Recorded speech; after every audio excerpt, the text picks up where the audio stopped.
We just got an exciting announcement from Fujifilm, and today we are talking about the GFX Eterna.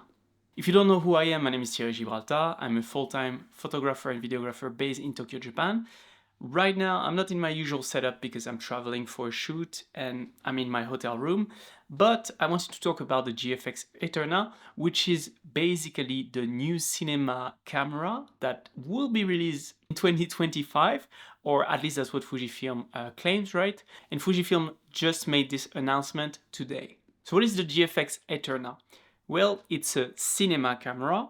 I think that it's about time that Fujifilm finally develops a cinema camera. I know that I've been asking for that. A lot of people that I know that are filmmakers also have been asking for that, but they finally brought it. So a proper cinema camera with a proper, it seems, box body. Now the sensor that will be used in this box camera will be the same sensor as the GFX 100 Mark II, which is a great sensor. I had the chance to work with Fujifilm and with my friends using that particular sensor to make a small documentary about bonsai. Now I was not operating the camera on that shoot, but I was more working on the light aspect of it. But the image coming out of the sensor was really good and really beautiful. And on this project, professional colorists were involved and they were really happy with the quality of the image and the quality of the colors that you get out of it. And some of my friends that are DPs in Japan, as well as AC, so shout out to you, Elliot and John, used this camera and really were impressed by its capabilities, what it can do, and were just asking for a better form factor for it. And it seemed like Fujifilm listened and are now developing this camera. Now the advantage of using the same sensor as the GFX is that you will be able to fit several formats, right? I'm going to put a list of all the formats that are supported by the GFX 100 Mark II, but it's a huge amount of them. And having the capabilities to support all of that could really make for a powerful tool that could be used for any situation. Now in terms of the processor of the camera, it will be using the X processor 5, meaning that it will be again the same processor as the GFX, which is working fine in the GFX and especially for production environment. So there should not be any issue with that. Now, there is of course still the question of autofocus. How will Fujifilm handle that in the future with the future firmware update?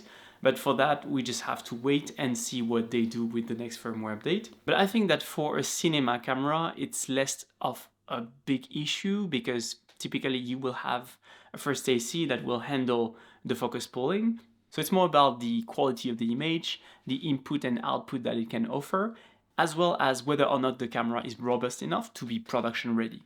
If we look at the body of the camera itself, well, we don't have much information yet, but it seems like the camera will have front rec button as well as some HDMI and SDI interfaces.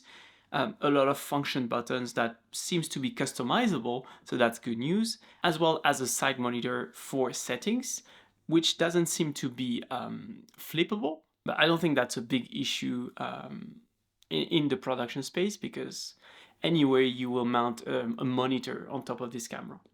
Now I'm also curious about the kind of battery that Fujifilm will release with this camera, but it seems like this particular showcase body will be available at Interbee, and well, I guess that's one more reason for me to try to go there and to ask them questions about it and maybe be able to make a video about it and see how it looks like in real life and grab it and just play with it, play around with it to see how it looks.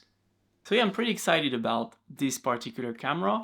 I think that it's definitely an exciting news, but I also want to know what is the price point of this particular camera.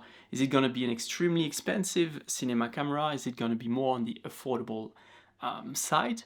Will there be different versions of this camera, right? Like we see in Sony, the FX9, FX6, and FX3, will there be different versions that will allow people to, get into the system? So those are tons of questions that I still have, and I hope to get more answers in the future.